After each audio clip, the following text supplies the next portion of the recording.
Voilà, gloire à Dieu, alléluia. On aime bien chanter les louanges du Seigneur et je faisais cette réflexion en arrivant, c'est que c'est vrai qu'on ne mérite pas toujours de chanter ce qu'on chante. Mais je pense que quand on les chante, ça permet à notre âme de s'élever. Lorsqu'on chante ces choses de Dieu, ces pensées, adorons Jésus, c'est vrai que parfois, lorsqu'on regarde notre vie, on n'est pas digne de l'adorer. La misère de notre vie, on n'est pas digne de le célébrer. Pourtant, lorsqu'on le chante, ça change les choses. Peut-être que vous êtes entré dans ce lieu avec un cœur fatigué.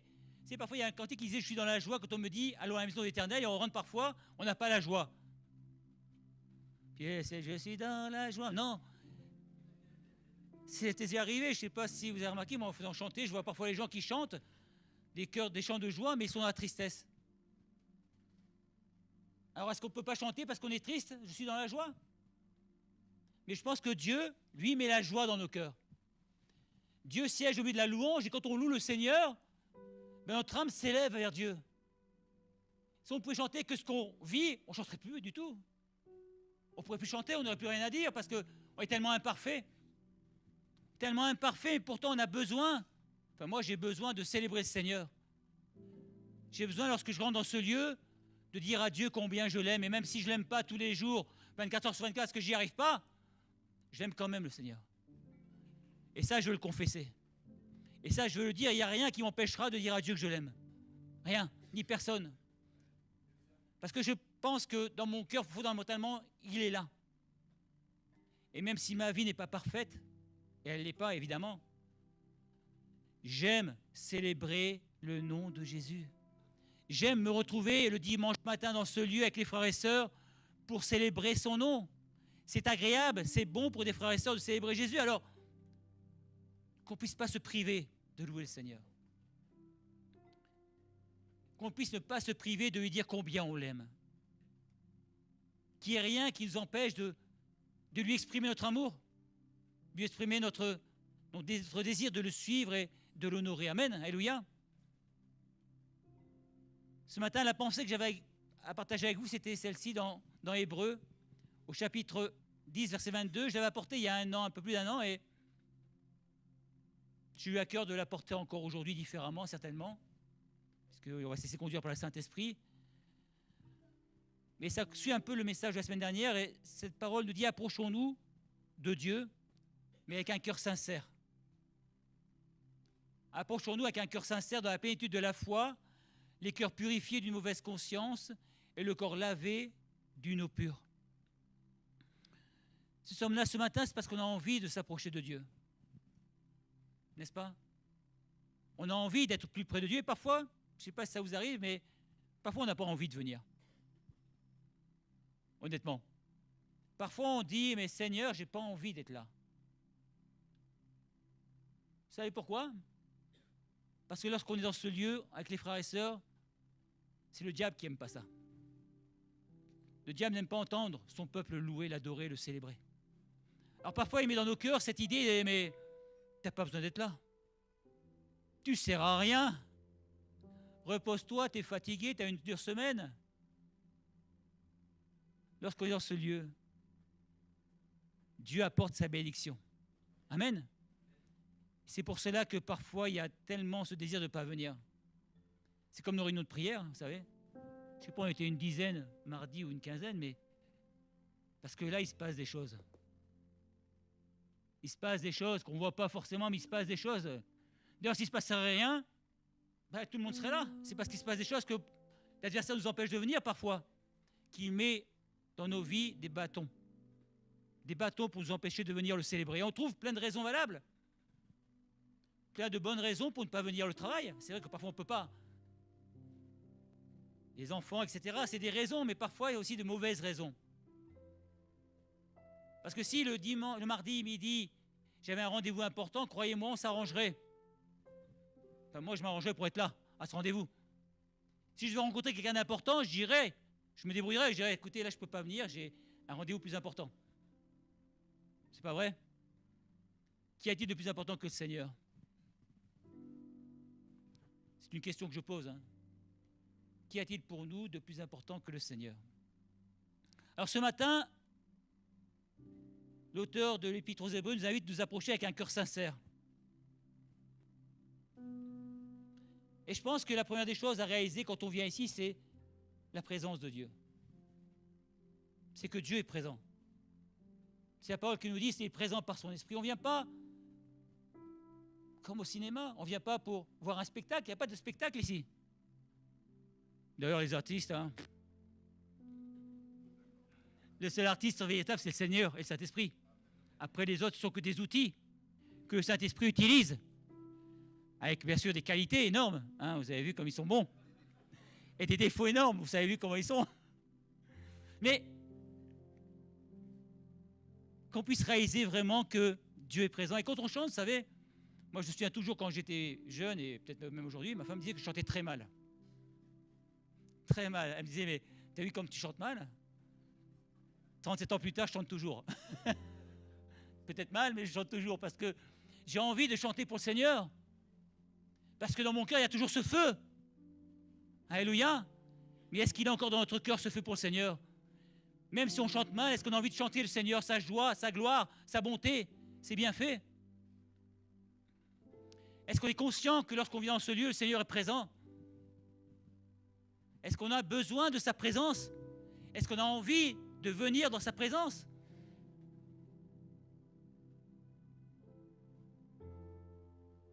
Le psalmiste dira, mais le feu de le zèle de ta maison me dévore.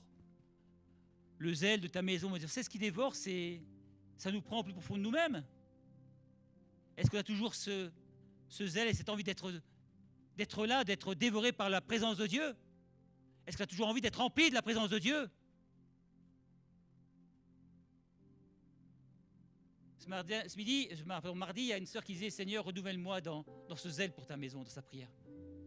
Redonne-moi ce feu que j'avais au début de ma conversion. Ce feu où il n'y avait rien qui m'empêchait, qui aurait pu m'empêcher de te servir. Ce feu où, quoi qu'il arrive, tu étais le plus important.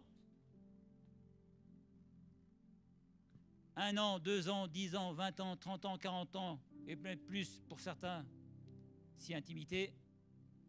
Est-ce qu'on a toujours le même feu? Est-ce que j'ai ce même feu pour le Seigneur Jésus?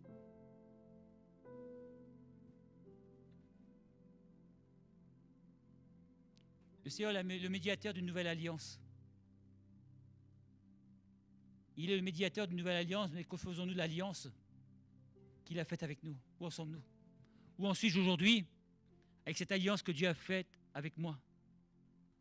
Qu'en est-il réellement aujourd'hui? Ce qui m'a interloqué dans ce passage, c'est cette parole, approchons-nous d'un cœur sincère. Ça veut dire que serait-il possible qu'on puisse s'approcher de Dieu d'un cœur qui ne soit pas sincère?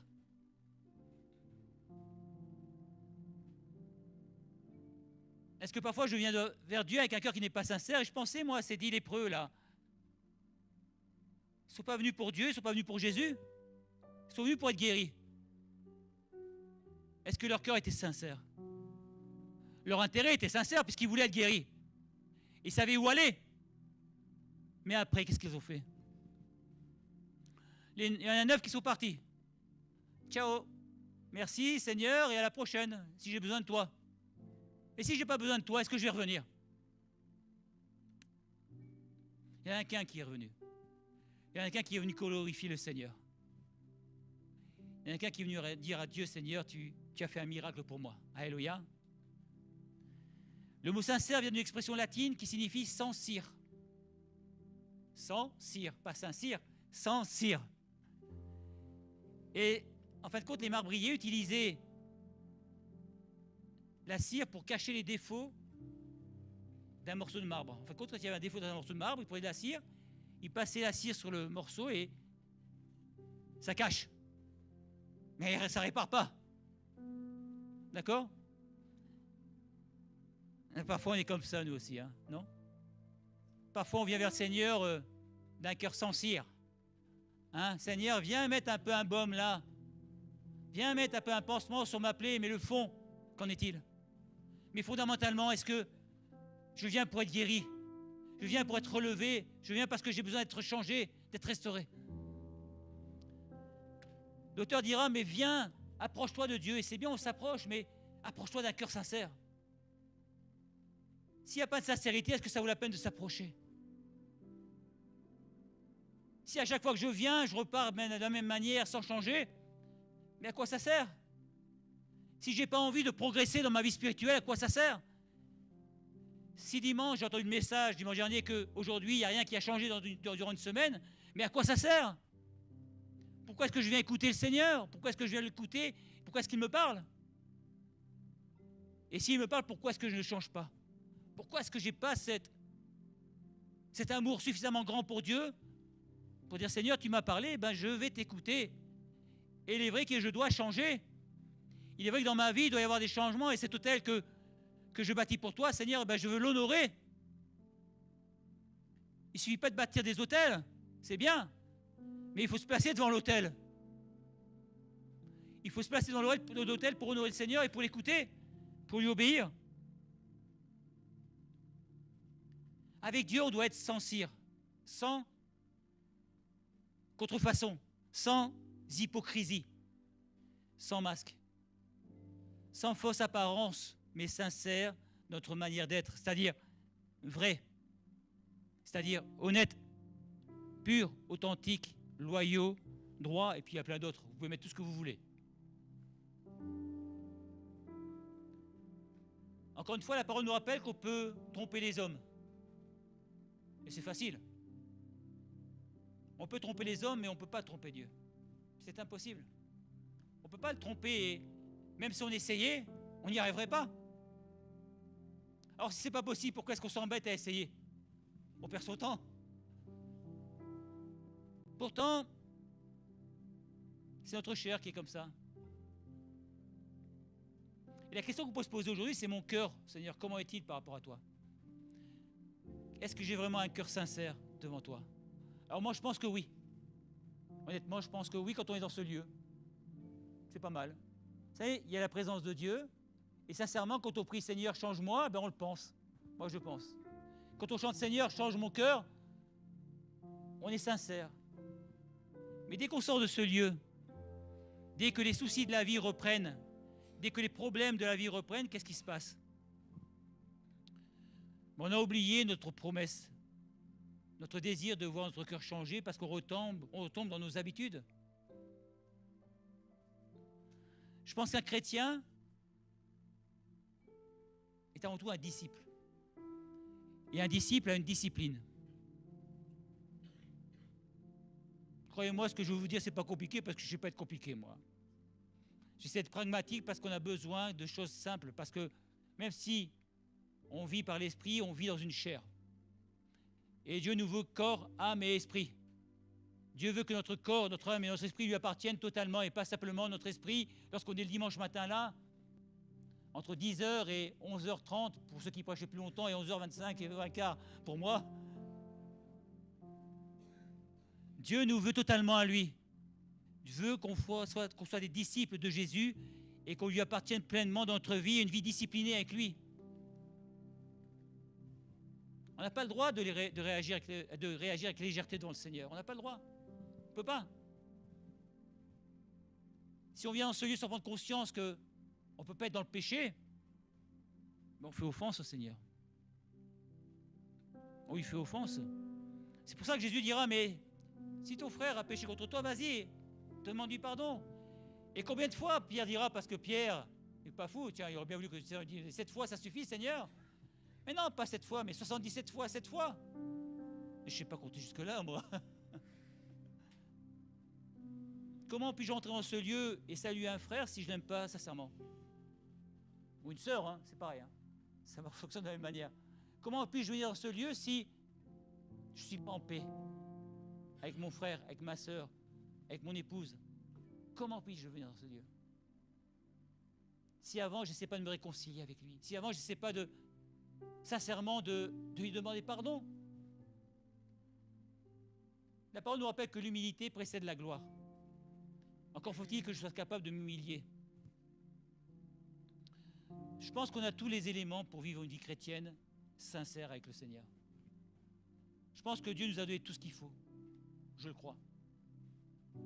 Encore faut-il que nous voulions utiliser tout ce que Dieu nous donne. Vous savez, moi j'ai un petit-fils et on achète des jouets, mais il ne joue jamais avec les jouets qu'on achète. Vous achetez un jouet, il va jouer avec le carton. Il y a plein d'éléments que Dieu nous donne, mais parfois on est comme ces enfants, on ne joue pas, on n'utilise pas les éléments que Dieu nous a donnés. On a nos éléments, on a nos envies. Moi j'ai envie de jouer avec le carton, mais ça ne sert à rien, un carton c'est le jouet qui importe. Et nous on est pareil avec le Seigneur. Si on dit mais fais ça, ah mais moi ça ne m'intéresse pas ça Seigneur, je préfère faire ça. Ah non, non, ça c'est pas pour moi, garde ton jouet. Moi je vais jouer avec le carton. Et puis après je me dis mais ça ne sert à rien. Ça ne sert à rien. Tout ce que Dieu nous donne, on doit avoir envie de l'utiliser, de le vivre pleinement.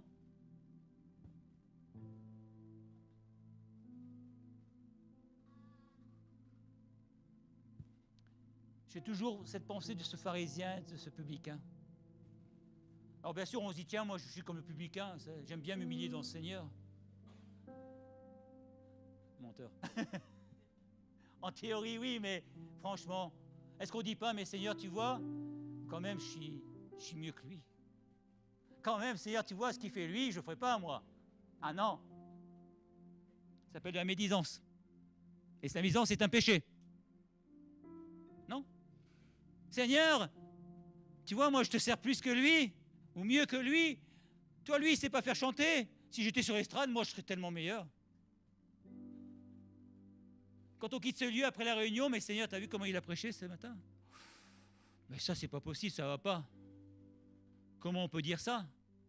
Alors on sort de ce lieu pour être fortifié, et puis dès qu'on sort de ce lieu, on commence à être médisant. Tu as vu comment elle est habillée, celle-là? Tu as vu comment elle s'est habillée ce matin, mais comment est-ce possible de venir devant le Seigneur et de s'habiller comme ça? Vous savez, j'ai toujours cette pensée. Il y a un frère qui partageait un message et il disait, un jour dans une église, il y a un pasteur qui arrivait dans l'église et quand il arrivait, ce qu'il faisait, il prenait le courrier, il prenait son journal, puis il lisait le journal pendant la réunion de prière. Il venait sur l'estrade, ouais, pas mal, et il prenait son journal, puis il allait là, et puis on priait, et lui, il triait son courrier, etc. 3 sœurs commencent à réagir, et puis elles n'ont rien dit.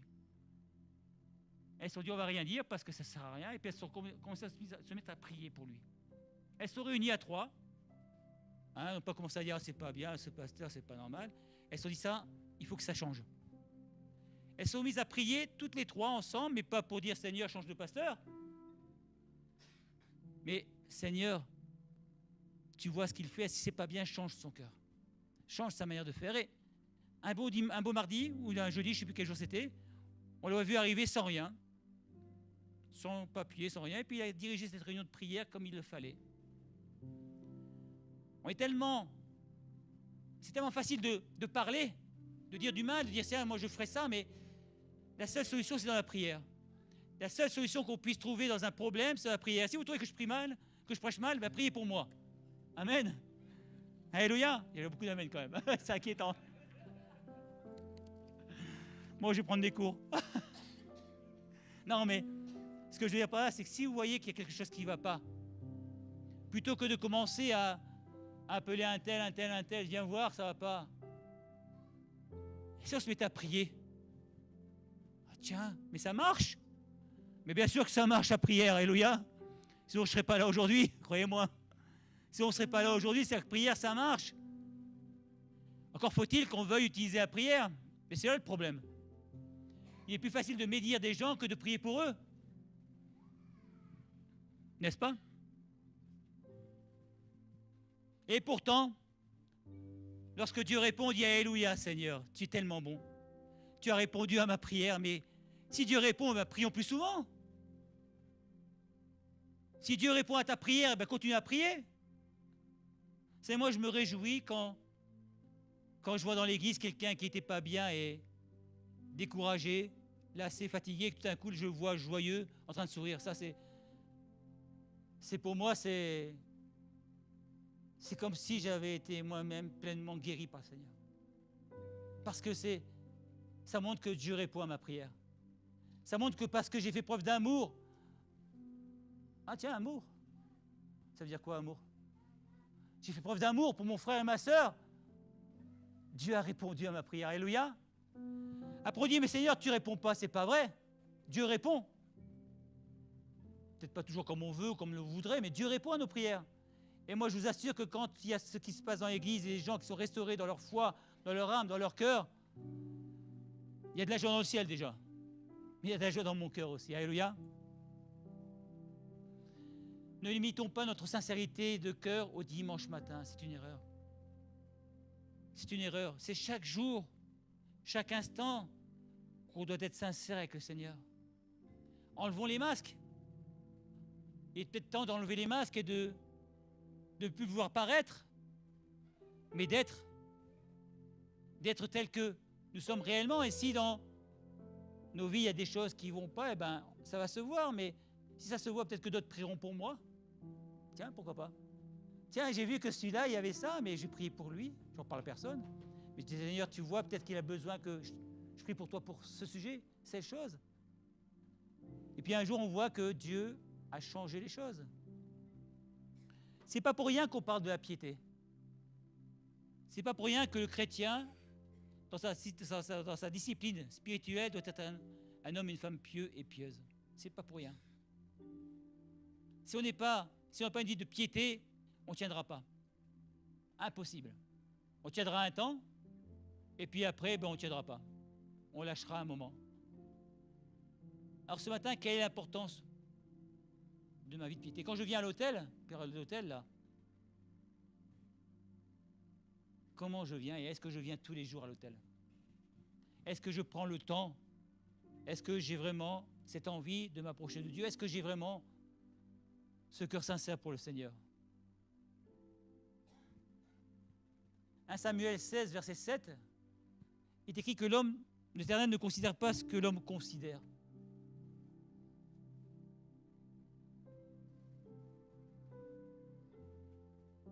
L'homme regarde à ce qui tape l'œil, mais l'Éternel regarde à ce qui tape, le cœur. Et l'Éternel regarde au cœur. Et si regardait mon cœur ce matin, si Dieu regardait mon cœur, qu'est-ce qu'il verrait? Dites-moi.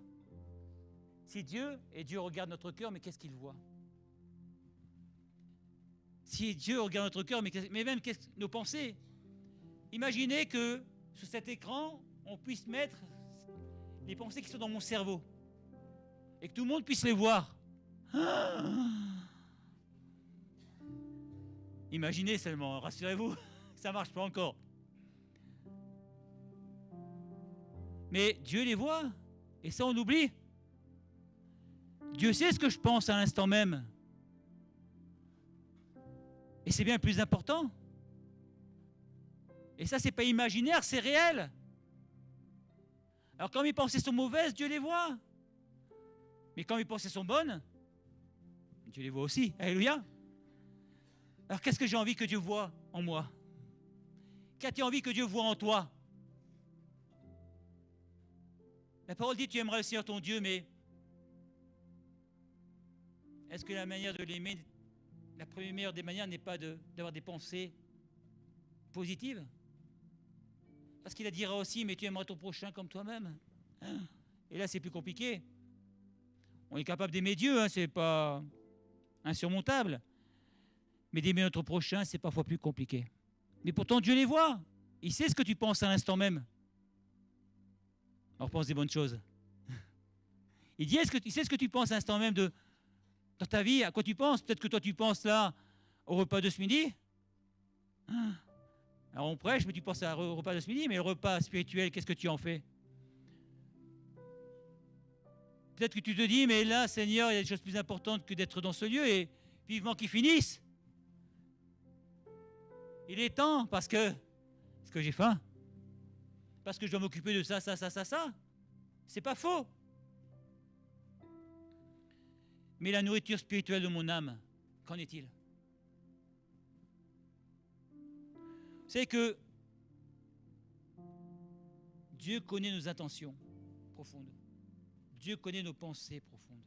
Et ça, on ne pourra jamais, jamais, jamais, jamais lui cacher. Jamais. Jamais, impossible. 2 Corinthiens 9, verset 7. Qu'est-ce qu'il dira, Paul?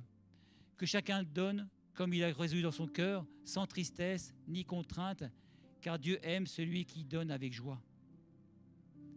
Et on ne parle pas seulement de donner financièrement, mais de donner sa vie, de donner son cœur, de donner son âme, de donner son être entier.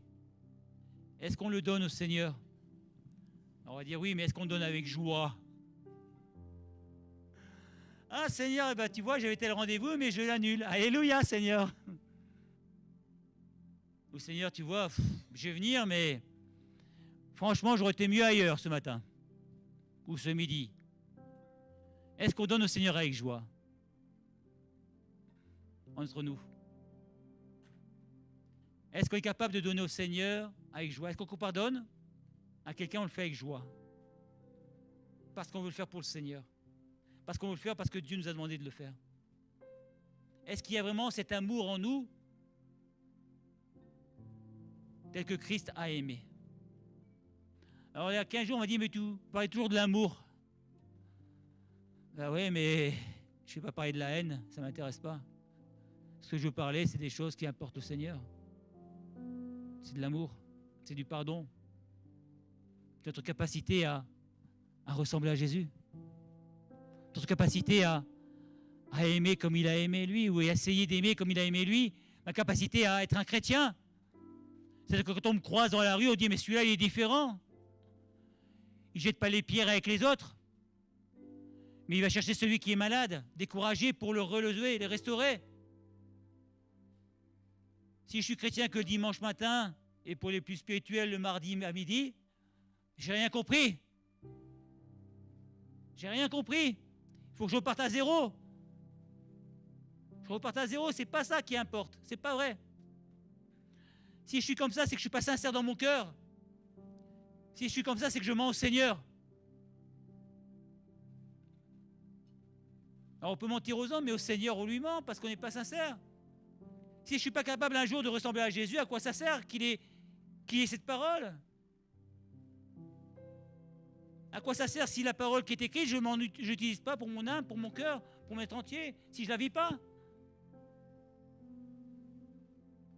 Alors je ne dis pas que c'est facile, c'est pas vrai. C'est pas vrai, c'est pas facile.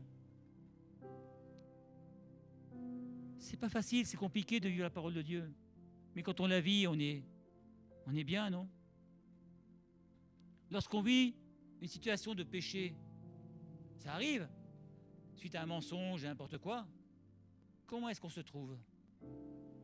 Ceux qui ont vécu ça, comment est-ce qu'on se trouve? On n'est pas bien, c'est pas vrai. On n'est pas bien, on est malheureux parce qu'on a déplu au Seigneur, parce que par rapport à notre marche, on a chuté, parce qu'on est tombé, parce qu'on aurait voulu ne pas le faire et on l'a fait. Ça arrive. La parole nous dit que le juste pêche, Dieu aussi. Alors ça arrive, mais c'est pas la fin, simplement. Il nous faut revenir au Seigneur. Il faut revenir à Dieu. David dira au Dieu, crée en moi un cœur pur. Pourtant David était aimé de Dieu. La parole nous dit qu'il avait un cœur selon le cœur de Dieu.